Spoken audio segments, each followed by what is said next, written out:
Zer da ilustrazioa? Lehen bizkata dirazi dugun diapositiban, orain esplikatuko dugu. Hasiko naiz pixkat irakurtzen, eta gero pentsatzen duten dudak sortzen zaizkizuenak edo kontatuko ditut.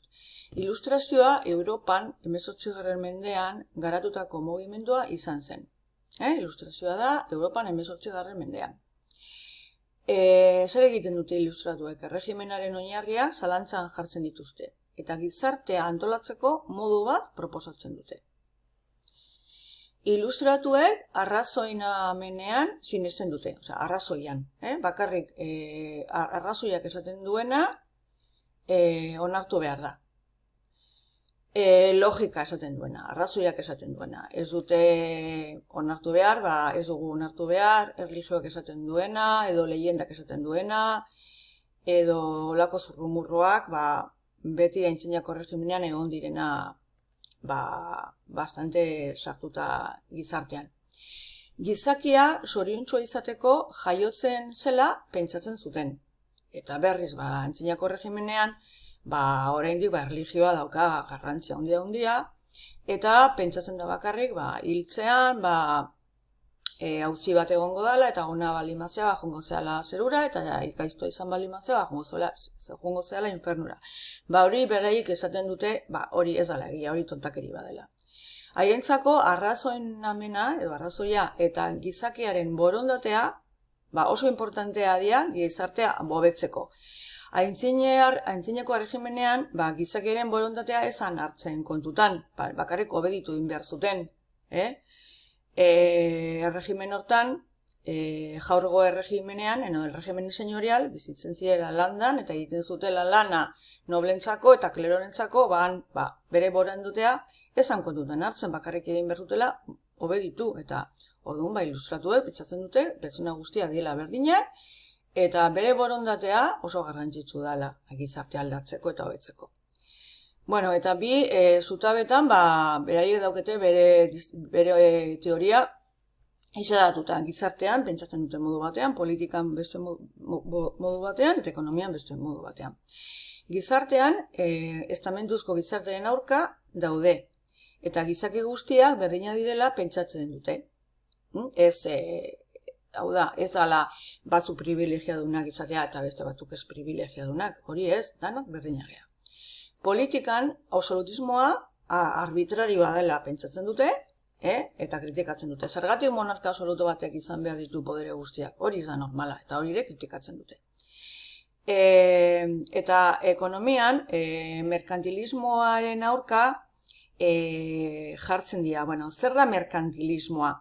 Aintzinako erregimenean zegoen teoria ekonomiko bat Europan zela merkantilismoa. Eta esaten zuen, geroz eta diru eta urre gehiago euki, ekonomia hobeto joango dela. Oinarritzen da,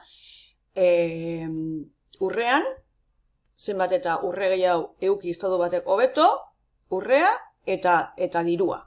Eta hau, ilustratuek kritikatzen dute, eta izango dute teorilari ekonomiko bat, dana Adam Smith, baita ilustratua, honi esango diola ezetz. Baina Adam Smitzekoa ikusiko dugu urrengo gaian, urrengo diapositibetan. Orduan, beraiek esaten dute, estatuak inolako araurik gabe funtzionatu behar duela. Eta honen printzipioak emango ditu Adam Smithek. Bere teoria ekonomikoarekin ditzen dena librekambismo. Aldaketa ekonomikoak normalak izatea eta eskaintza eta demandaren artean oinarrituko dela ekonomia, la ley de la oferta y de la demanda, ¿vale? Filosofo importanteak izango dira Voltaire, Rousseau eta Montesquieu.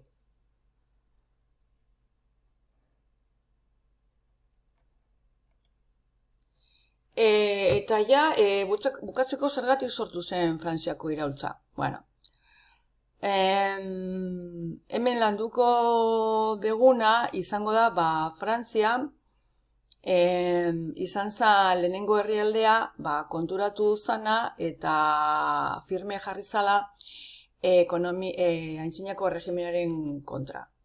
Horretan ilustratuak lagundu zuten, baino baita populazioa mobilizatu egin zen, mugitu egin zen, batez ere burgesia.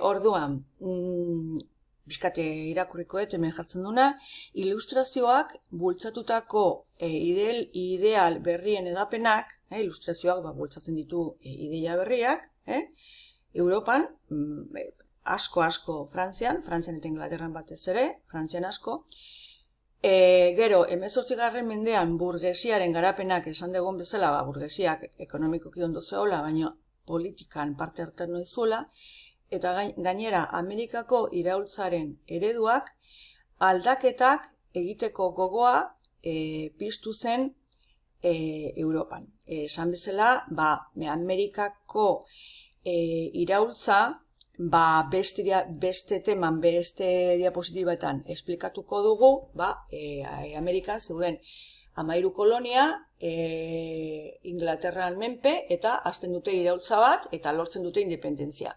Eta hori izango da, Estatu Batuen, lehenengo sorrera edo lehenengo movimentu independentista. 13 kolonitakoa, baina hori urrengo gainean esplikatuko dut. Bueno, bolada iraultzailea Frantzian hasten da, 1700 eta 89. urtean, eta Europan zabaltzen da, 19. mendearen lehenardian.